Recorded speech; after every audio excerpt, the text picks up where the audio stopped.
পড়ছিলাম বধুয়া তুমি আমাবস্যা, কলমে নুরাইশা মাহানুর, পর্ব সংখ্যা 12। আজ শুক্রবার, বিশ্ববিদ্যালয়ের ছুটি। পড়ালেখার ফাঁকে ঘরের কাজও আজ অস্বাভাবিক ব্যস্ততায় ভরা। সকালেই জায়রা জেনেছে গতকালের সেই বিচিত্র লোকটি ফুয়াদের বন্ধু। বধূ লন্ডন থেকে এসে এ বাড়িতে আশ্রয় নিয়েছে, আরও বেশ কয়েকদিন নাকি এখানেই থাকবে। খবরটা শুনে অকারণেই মনটা একটু হালকা হয়েছিল জায়রার। তার মতোই উড়ে এসে জুড়ে বসা আরেকজন জুটল এ বাড়িতে। রান্নাঘরে ফুয়াদের মায়ের পাশে দাঁড়িয়ে কাজে হাত লাগিয়েছে জায়রা। ঠিক তখনই সেখানে উদয় হলো শিরিন। গলার স্বর খানিক চড়িয়ে কিচেনের পাশ দিয়ে হাঁটতে হাঁটতে ছুঁড়ে দিল কথাটা, মারিয়ার ঘরে এখনো নাস্তা পৌঁছায়নি। এই বলেই সে মিলিয়ে গেল। ফুয়াদের বলার কথার পর থেকে গত 2-3 দিন শিরিন অদ্ভুত এক দূরত্ব বজায় রেখেছে জায়রার সঙ্গে। ফুয়াদের মা একবার তাকালেন তার দিকে, কোনো প্রতিক্রিয়া দেখালো না জায়রা। নাস্তার প্লেট তুলে নিয়ে মারিয়ার ঘরের দিকে পা বাড়ালো। জর্জেট আনারকলিটা শরীরে জড়িয়ে আয়নার সামনে দাঁড়িয়ে নিপুণতায় নিজেকে গড়ে তুলছে মারিয়া। পাউডারের হালকা প্রলেপ, চোখে মাস্কারার সূক্ষ্ম রেখা, গালে ব্লাশের কোমল আভা, সবশেষে লিপস্টিকের রং। আয়নায় নিজের অবয়বটা বারবার পরিমাপ করে নিচ্ছে সে। মন আজ অকারণেই উৎফুল্ল।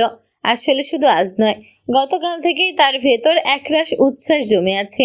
রেজওয়ানকে দেখার পর থেকেই হৃদয়ে মিঠে মিঠে বিস্ফোরণ, ভাবনার লাড্ডু যেন থামছেই না। বনিদি ঘরের মেয়ে হিসেবে ফারিয়া মারিয়া দুজনেই রূপে অনায়াসে নজর কাড়ে।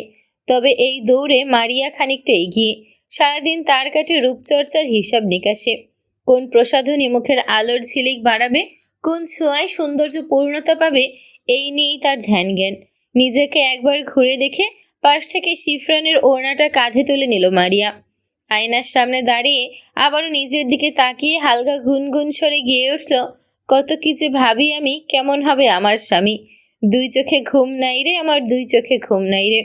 ঘুম নাই দেখে বেলা 12টায় ঘুম ভাঙে। থাকলে তো বিকেল পেরিয়ে সন্ধ্যা গড়িয়ে যেত। দরজার চৌকাঠে স্থির দাঁড়িয়ে কথাটা ছুড়ে দিল জায়রা। মারিয়া চমকে উঠে পিছনে ফিরল। ধীর পায়ে প্লেট হাতে ঘরের ভেতরে ঢুকলো জায়রা। কয়েক মুহূর্ত স্থির দৃষ্টিতে তাকিয়ে রইল তার দিকে। মারিয়ার সাজগোজ দেখে স্পষ্ট মনে হচ্ছে বিয়ে বাড়িতে যাবে বোধহয়। তবে আসলে সে কোথাও যাবে না, বাড়িতেই এইভাবে সংসেজে বসে থাকে সে। জায়রাকে এভাবে নির্ভার তাকিয়ে থাকতে দেখে মারিয়া অস্বস্তিতে চোখ নামিয়ে নিল। জায়রা কোনো মন্তব্য করল না। এই নিয়ে নাস্তা। সংযত ভঙ্গিতে নাস্তার প্লেটটা রেখে দিল সে। বাড়তি আগ্রহ দেখানোর প্রয়োজন বোধ করল না। কথা না বাড়িয়ে ঘুরে দাঁড়িয়ে বেরিয়ে গেল। জায়রা দ্রুত পায়ে রান্নাঘরে ঢুকে পড়ল। ফুয়াদের মা ইতোমধ্যে সিঁড়ি বেয়ে উপরে উঠে গেছেন। চেহারায় তাড়াহুড়ো দেখে বোঝা গেল হঠাৎ কোনো জরুরি বিষয় এসে পড়েছে। শিরিনও আশেপাশে নেই। চারদিক শুনশান, অথচ চুলায় হাঁড়ি বসানো। তড়িঘড়ি চুলার কাছে গিয়ে একবার উকি দিল জায়রা। গরুর মাংস এখনো কষার পর্যায়ে সম্পূর্ণ হতে সময় লাগবে। পাশে পরিষ্কার করে রাখা আরও কিছু সবজি, সেগুলো আজই রান্না হবে। দেরি না করে পরনের ওড়নাটা গলা থেকে সরিয়ে পিছনে ঠেলে দিল সে। কোনো দ্বিধা না রেখেই জামার ওপর কিচেন অ্যাপ্রনটা জড়িয়ে নিল। কানে ইয়ারফোন ঢুকিয়ে গান চালু করে মোবাইলটা অ্যাপ্রনের পকেটে গুজে রাখল। লম্বাটে মসৃণ আঙুলে ছুরি ধরে চপিং বোর্ডের ওপর অভ্যস্ত দক্ষতায় সবজি কাটতে শুরু করলো জায়রা। কয়েক মিনিটের মধ্যেই সেখানে এসে দাঁড়ালো ফারিয়া। জায়রাকে দেখা মাত্রই তার মুখের ভাব বদলে গেল। অথচ জায়রা নির্বিকার, পেছনে যে রক্ত মাংসের একজন মানুষ সাপের মতো ফুঁসতে ফুঁসতে নিঃশ্বাস ফেলছে, সে বিষয়ে তার বিন্দুমাত্র সচেতনতা নেই। এই অসতর্কতা চোখে পড়তেই ফারিয়ার মনে নীরব এক কুটচিন্তার জন্ম নিল। চারপাশে দ্রুত নজর বুলিয়ে নিশ্চিত হলো কেউ নেই। অত্যন্ত ধীরে এগিয়ে এসে জায়রার পেছনে দাঁড়ালো ফারিয়া। হালকা স্পর্শে তার পিছনে ঝুলে থাকা ওড়নার এক টুকরো নিজের হাতে তুলে নিল। চারদিক আবার একবার দেখে নিয়ে ক্ষণিকের এক বিপজ্জনক কাণ্ড ঘটিয়ে নীরবে সরে পড়ল। জায়রা এখনো কিছু টের পায়নি। কাজে তার মনোযোগ অটুট। ফারিয়া আরাম করে সিঁড়ির পাশের দেয়ালে হেলান দিয়ে দাঁড়িয়ে পড়ল। চোখে জমে উঠল শীতল এক দৃষ্টি। নিবিড় পর্যবেক্ষণে আটকে রইল জায়রার প্রতিটি নড়াচড়া। হঠাৎ কোমরের কাছে তীব্র উত্তাপের ছোঁয়া পেতেই কানে থাকে ইয়ারফোন খুলে পেছনে ফিরল জায়রা। চোখ দুটো মুহূর্তে স্থবির হয়ে গেল। শিরদাঁড়া বেয়ে শীতল স্রোত নেমে গেল। সারা শরীর কেঁপে উঠল। কি করবে 1 সেকেন্ডের জন্য ভেবে নেওয়ার অবকাশ পেল না। ওড়নাটা ছাড়াতে হাত বাড়ালো। অথচ তার উপরেই অ্যাপ্রন আঁটোসাঁটো হয়ে আছে। ঠিক এই মুহূর্তে অ্যাপ্রন খুলে ফেলাই যে একমাত্র পথ, সে বোধটুকু মাথায় এলো না। ভয়ের অতলে নিজেকে ডুবিয়ে দিতে চাইল না জায়রা। কাঁপতে থাকা আঙুলে কোনো রকমে অ্যাপ্রন খুলতে উদ্যত হলো। আগুন ততক্ষণে ঊর্ধ্বমুখী হয়ে উঠেছে। লেলিহান শিখা কাপড় বেয়ে উপরের দিকে ছুটছে এক দীর্ঘ টানে। শেষমেশ অ্যাপ্রন খুলে ওড়নাসহ মেঝেতে ছুঁড়ে ফেলল সে। মেঝে ছোঁয়া মাত্র কাপড়টা আরো উন্মত্ত হয়ে জ্বলে উঠল। চিৎকার করে কাউকে ডাকবে এতটুকু বলও শরীরে অবশিষ্ট রইল না। কদিনের অনিয়মিত আহারে শরীর আগেই ভঙ্গুর ছিল। আচমকা এই বিপর্যয় মস্তিষ্কের নিয়ন্ত্রণ কেড়ে নিল। দৃষ্টি ধীরে ধীরে ঝাপসা হয়ে এলো। চারপাশ ঘুরে উঠতে লাগলো। শেষ মুহূর্তে সমস্ত কষ্ট চেপে ধরে অবশিষ্ট শক্তির কণাটি জড়ো করে গলা ফাটিয়ে চেঁচিয়ে উঠল জায়রা, আগুন আগুন। ওড়না পুড়ে উঠতেই কালচে ধোঁয়ায় রান্নাঘর ঢেকে গেল। মাথার ভেতর হঠাৎ ঘূর্ণি শুরু হলো জায়রার। আশপাশ থেকে অস্পষ্ট কিছু শব্দ ভেসে এলো। তাড়াহুড়োর পদচারণা, কাউকে দ্রুত এগিয়ে আসতে দেখল সে। আগুন নিভেছে কিনা সেই বোধ তখন তার নেই। ঝাপসা দৃষ্টির আড়াল ভেদ করে পতনের ঠিক আগ মুহূর্তে অনুভব করলো একজোড়া শক্ত বাহু তাকে আঁকড়ে ধরেছে। পরক্ষণে চেতনার সুতো ছিঁড়ে গিয়ে স্তব্ধতা নেমে এলো তার চারপাশে। জায়রার শরীর ভেজা ঘামে, চোখের পাতা কাঁপছে অনিয়ন্ত্রিতভাবে। কপাল বেয়ে চিকচিক করে গড়িয়ে পড়ছে সূক্ষ্ম ঘামের বিন্দু। শরীর অস্থির, শ্বাস প্রশ্বাস এলোমেলো। থেমে থেমে ক্ষীণ বাতাস ছাড়ছে সে। সেই দেখেই নিবিষ্ট হয়ে তাকিয়ে আছে ফুয়াদ। বুঝতে পারছে জায়রার চেতনা ফিরছে। অবশেষে বদ্ধ পাতা পিটপিট করে খুলল জায়রা। হঠাৎ আলো এসে চোখে আঘাত করতেই প্রবল অস্বস্তিতেই আবার বন্ধ করে নিল। কানে এসে লাগলো কিছু নরম উদ্বিগ্ন স্বর, জায়রা, আমাকে শুনতে পাচ্ছ? শব্দগুলো ক্রমে দূরে সরে যাচ্ছে। কানে এসে লাগছে ঝাপসা প্রতিধ্বনির মতো। শরীরের প্রতিটি স্নায়ু ধীরে ধীরে জেগে উঠছে। এবার অন্তত সতর্কতার চোখে পাতা মেলে ধরল জায়রা।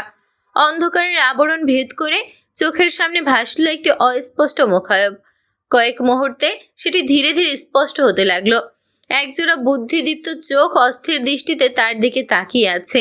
পুরো মুখমণ্ডল চিনে নিতে সময় এল না তার। আর কানে এলো নরম কিছু শব্দ, আর ইউ ওকে? জায়রা আলতো করে মাথা নাড়ল। শক্তি জড়ো করে উঠে বসার চেষ্টা করতেই একজোড়া হাত বাড়িয়ে দিল ফুয়াদ। তার সহায়তায় বসে পড়ল সে। এবার চারপাশে চোখ মিলতেই বুঝতে পারল এতক্ষণ সে ড্রয়িং রুমের সোফায় শুয়েছিল। তৈয়ব ছাড়া প্রায় সবাই এখানে উপস্থিত। একবার করে সবার দিকে তাকালো জায়রা। ফারিয়া আর মারিয়া মায়ের আঁচল আঁকড়ে সোফায় গুটিসুটি হয়ে বসে আছে। ফুয়াদের মা মাথার দিকে খানিক দূরে দাঁড়িয়ে, চোখে চাপা উদ্বেগ। একপাশে রাখা সিঙ্গেল সোফায় রেজওয়ান বসে আছে, হাঁটুতে কোনোই ঠেকানো, আঙুলের ভাঁজে আঙুল গুজে রাখা। মুখের ভাব পাঠ করা কঠিন। আর একেবারে কাছেই ফ্লোরের এক হাঁটু মুড়ে বসে আছে ফুয়াদ। নজর পুরোটা জুড়ে কেবল জায়রাকেই ধরে রেখেছে। দৃশ্যটা দেখে অস্বস্তিতে পড়ে গেল জায়রা। খুব ধীরে বলে উঠল, উপরে উঠে বসো ফুয়াদ ভাই। কণ্ঠস্বর ছিল অত্যন্ত ক্ষীণ, তবু পাশে বসে থাকা ফুয়াদের কানে স্পষ্ট পৌঁছালো। সে আর কিছু না বলে উঠে গিয়ে কিছুটা দূরত্ব রেখে সোফায় বসলো। কাছের টেবিল থেকে ডিজিটাল প্রেশার মেশিনটা তুলে নিল কোনো মন্তব্য না করেই। জায়রার রক্তচাপ মাপতে লাগলো। বাড়ির সবাইকে দুশ্চিন্তায় ফেলে এবার শান্তি হয়েছে তোর? সবাই তোর দিকেই বাড়তি নজর দিকে, এটাই তো চেয়েছিলি তাই না?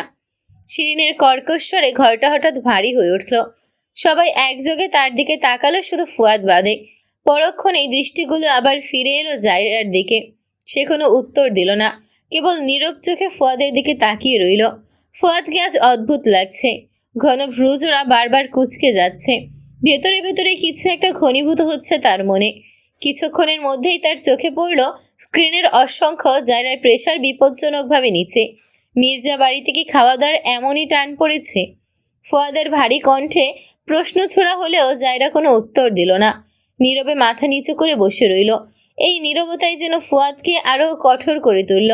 সরাসরি দৃষ্টি স্থাপন করলো জায়রার দিকে। কি হলো?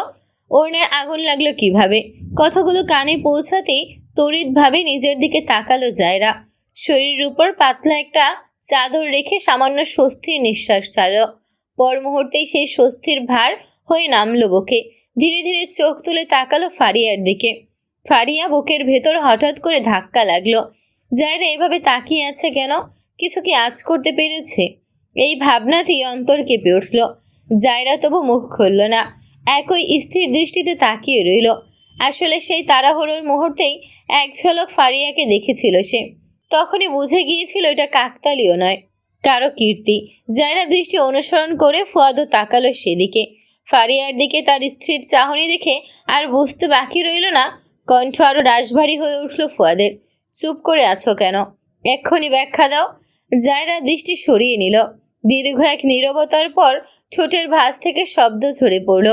ভুল করে ওড়না পিছনে ছুটতে গিয়ে আগুন লেগে গিয়েছিল, খেয়াল করিনি, এইটুকুই। ফুয়াদের প্রশ্নে ঘরে আবারও ভার নেমে এলো। সে জানে জায়রা এর বেশি কিছু বলবে না, তবুও নাছোড় স্বভাব তাকে আরেকবার ঠেলে দিল প্রশ্নের দিকে। উত্তরে জায়রা শুধু মাথা নুইয়ে সম্মতি জানালো। কিছু একটা ভেবে ফুয়াদ আর চাপ বাড়ালো না, আপাতত বিষয়টা সেখানেই থামিয়ে দিল। মা, ফুয়াদ ভাই কি জায়রাকে নিয়ে একটু বেশি বেশি করছে না? আপেলটা নীরবে পাতলা স্লাইস করতে করতে ফারিয়ার কথা শুনছে শিরিন। ইদানিং তার নিজেরও এই অনুভবটা তীব্র হচ্ছে। শুরুতে তেমন গুরুত্ব না দিলেও এখন বিষয়টা কেমন যেন চোখে লাগছে, খটকা জাগাচ্ছে মনে। মা, ফুয়াদ ভাইকে আমি পছন্দ করি, এটা তো তুমি জানোই, কিন্তু উনি তো অন্যদিকে নজর দিচ্ছে। কিছু একটা করো মা, দেখি কি করা যায়। দাঁতে দাঁত চেপে কথাটা উচ্চারণ করলো শিরিন, কণ্ঠে ভাবনার ভার, চোখে অদৃশ্য হিসাব। মনে মনে কি পাকাচ্ছে কে জানে। দূর থেকে কথাগুলো কানে এলো জায়রার।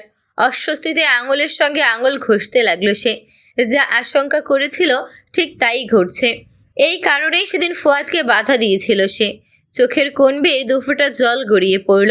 নিজের ভাগ্য ভাবলেই নিজেকে অপ্রয়োজনীয় কোনো বস্তু মনে হয় তার, যার উপস্থিতি শুধু ঝামেলার জন্ম দেয়। শিরিন ভাবছে এই ধারণাটাই জায়রাকে শঙ্কিত করে তুলল। ভাবনার মানেই অঘটনের ইঙ্গিত।